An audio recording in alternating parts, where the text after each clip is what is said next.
Break के बाद एक बार फिर से रुक करेंगे यूपी बुलेटिन की ओर, जिसमें बात होगी आगरा की, जहां उजाला सिग्नस रेनबो हॉस्पिटल में क्लब फुट CTEV के प्रति जागरूकता बढ़ाने के लिए कार्यक्रम आयोजित किया गया। साथ ही बात होगी हापुड़ की, जहां चोरों ने बीती रात एक साथ 8 किसानों के ट्यूबवेलों को निशाना बनाकर कीमती केबल और कृषि उपकरण चोरी कर लिए। ऐसी तमाम खबरों पर विस्तार से डालेंगे नजर। विश्व क्लब फुट दिवस के अवसर पर आगरा ऑर्थोपेडिक सोसाइटी ने उजाला सिग्नस रेनबो हॉस्पिटल में क्लब फुट CTEV के प्रति जागरूकता बढ़ाने के लिए कार्यक्रम आयोजित किया। कार्यक्रम में गर्भावस्था के दौरान क्लब फुट की संभावित पहचान, माता पिता को सही परामर्श, जन्म के तुरंत बाद विशेषज्ञ के पास रेफरल और पोसेंटी विधि से प्रभावी उपचार पर जोर दिया गया। इसमें गायनेकोलॉजी, रेडियोलॉजी, पीडियाट्रिक, आर्थोपेडिक और इंडियन मेडिकल एसोसिएशन से जुड़े चिकित्सकों ने भाग लिया।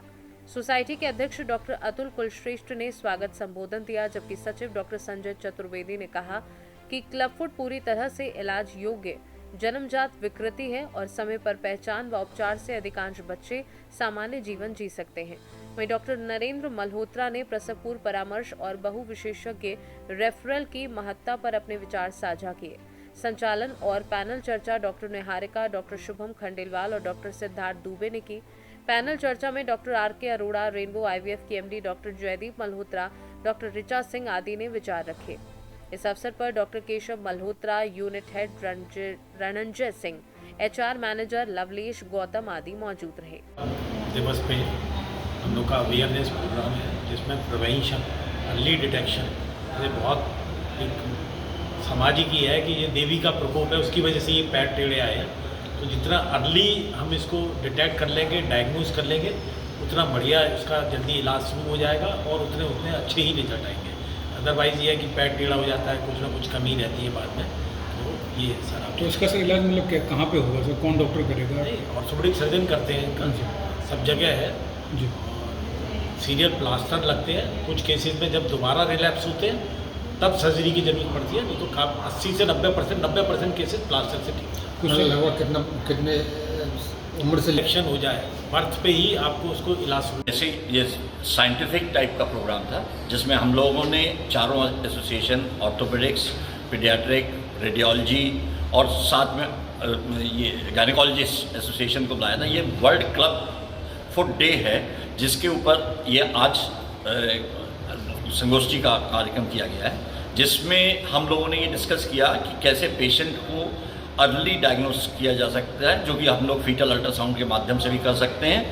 कैसे उसकी काउंसलिंग बेटर गायनेकोलॉजिस्ट द्वारा कराई जाए और पीडियाट्रिशियन उसको अर्ली डायग्नोस करके ऑर्थोपेडिक्स सर्जन को जल्दी से जल्दी रेफ़र कर सके, जिसके बाद हम सर्जरी की अगर रिक्वायरमेंट है तो सर्जरी, लेकिन ज़्यादातर 95% केसेस केवल प्लास्टर से ठीक किए जा सकते हैं, सीरियल प्लास्टर के द्वारा। नमस्कार, मैं हूं डॉक्टर नरेंद्र मल्होत्रा, वरिष्ठ स्त्री रोग विशेषज्ञ, उजाला सिग्नस रेनबो हॉस्पिटल आगरा से। आज विश्व क्लब फुट दिवस। क्लब फुट होता है जिसका पैर टेढ़े वाले बच्चे पैदा होते हैं। तो पैर टेढ़े बच्चे जो क्लब फुट होता है, 1 से 2 हर 1000 डिलीवरी पे दिखाई देते हैं। तो इनके जो पैर टेढ़ा होता है, अगर एक तरफ का हो तो बहुत आसानी से ठीक हो सकता है, दोनों तरफ हो तो भी ठीक हो सकता है। ज़्यादातर ये मेल बच्चों में देखा जाता है, मेल्स में, फीमेल्स में, लड़की बच्चों में कम होता है। और ज़्यादातर ये सिर्फ एक अकेली बीमारी होती है। कभी कभी अगर दोनों तरफ हो और बीमारियों का भी शक पड़े तो दिल की बीमारी, स्पाइन की बीमारी, बहुत सारे जेनेटिक सिंड्रोम इसके साथ पाए जा सकते हैं। तो क्लब फुट को अल्ट्रासाउंड जब करा जाता है, जो 18 से 24 हफ्ते वाला एनॉमली स्कैन करा जाता है, उस टाइम पे बड़ी आसानी से।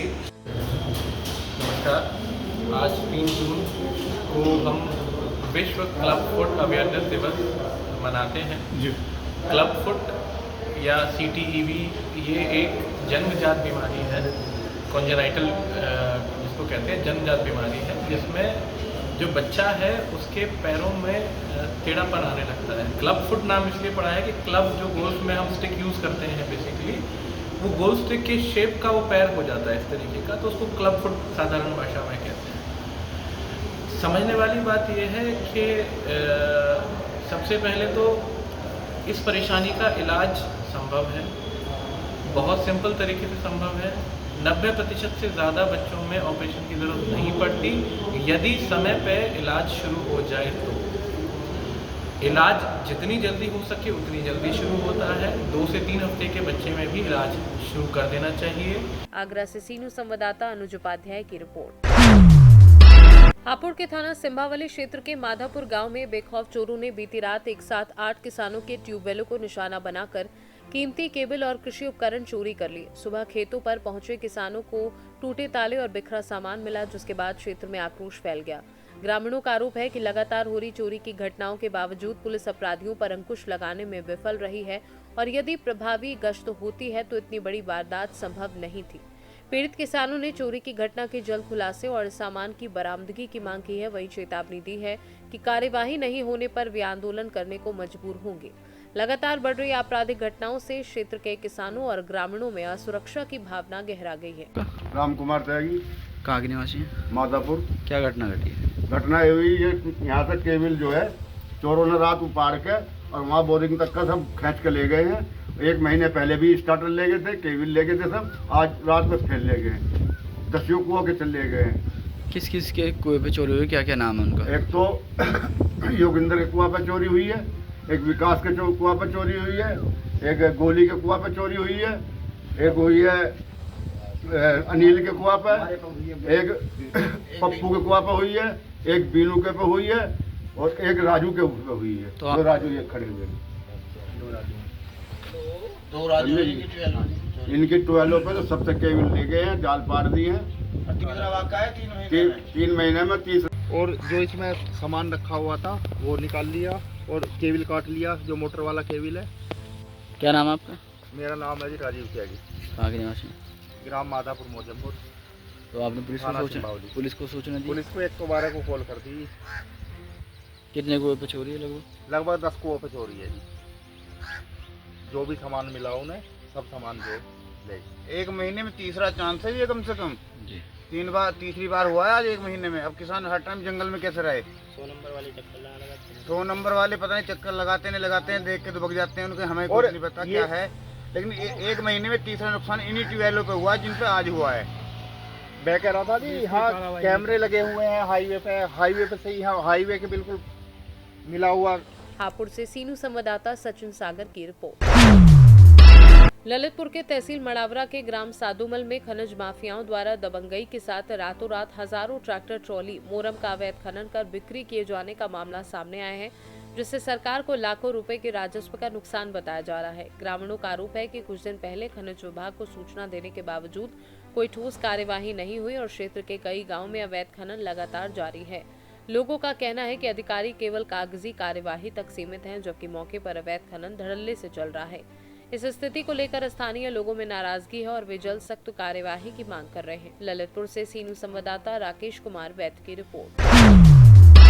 सोनभद्र के ओबरा थाना क्षेत्र स्थित बिल्ली मारकुंडी गांव की गोंड बस्ती में संचालित पत्थर खदान में हो रही भारी ब्लास्टिंग के खिलाफ ग्रामीणों का आक्रोश फूट पड़ा, जिसके चलते बड़ी संख्या में महिलाएं कलेक्ट्रेट पहुंची और प्रदर्शन करते हुए खदान को निरस्त करने की मांग की।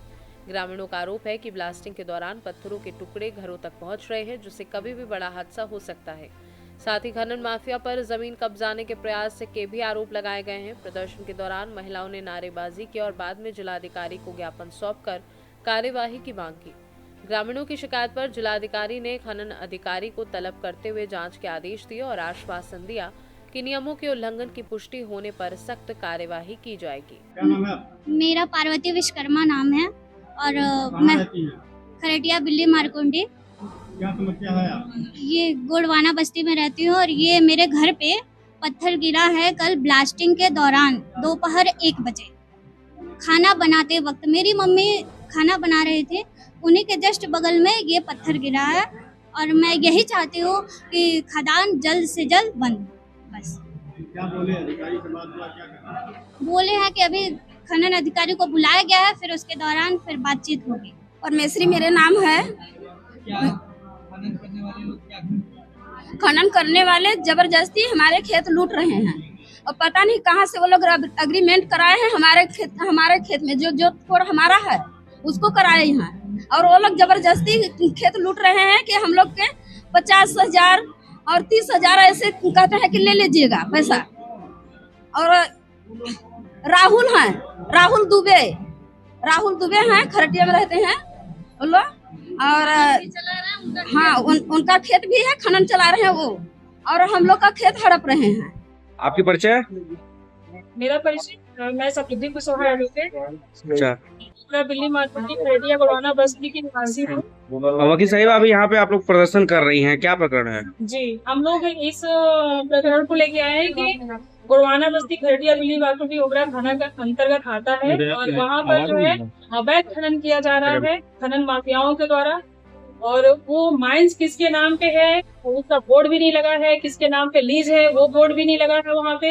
और वहाँ पे हम लोग बातचीत करने जाते हैं तो वो लोग सीधा धमकाते हैं कि जान से मार देंगे, यहाँ से उजाड़ देंगे, और जो है यहाँ पर आप लोग कुछ बोलो मत, खदान की तरफ आना मत, इस तरह की बातों से धमकाते हैं ग्रामीण वासियों को। हमारे साथ हमारी बहनें खड़ी हैं, आप इनको भी दिखा सकते हैं। और कल की जो घटना है वो एकदम हृदय विदारक है कि इतने बड़े बड़े पत्थर जो है, दिखाओ पत्थर, ये सामने लाओ, पत्थर लाओ, ये पत्थर जो है सबके घरों में, सीट के घर है, झोपड़ी है, वहाँ पे खपड़ेल के मकान है, कुछ पक्के कुछ कच्चे हैं, उनके आंगन में ये पत्थर आते हैं, उनके रसोई में ये पत्थर आते हैं। आप ये पत्थर हमारे ऊपर लगेगा तो हमारी क्या हालत होगी? चाहती क्या है आप लोग? हम लोग चाहते हैं तत्काल खदान बंद हो जाए। किसकी खदान है, कोई मालूम है? पता है कि किसका है? शासन में आपकी किसी से बात हुई?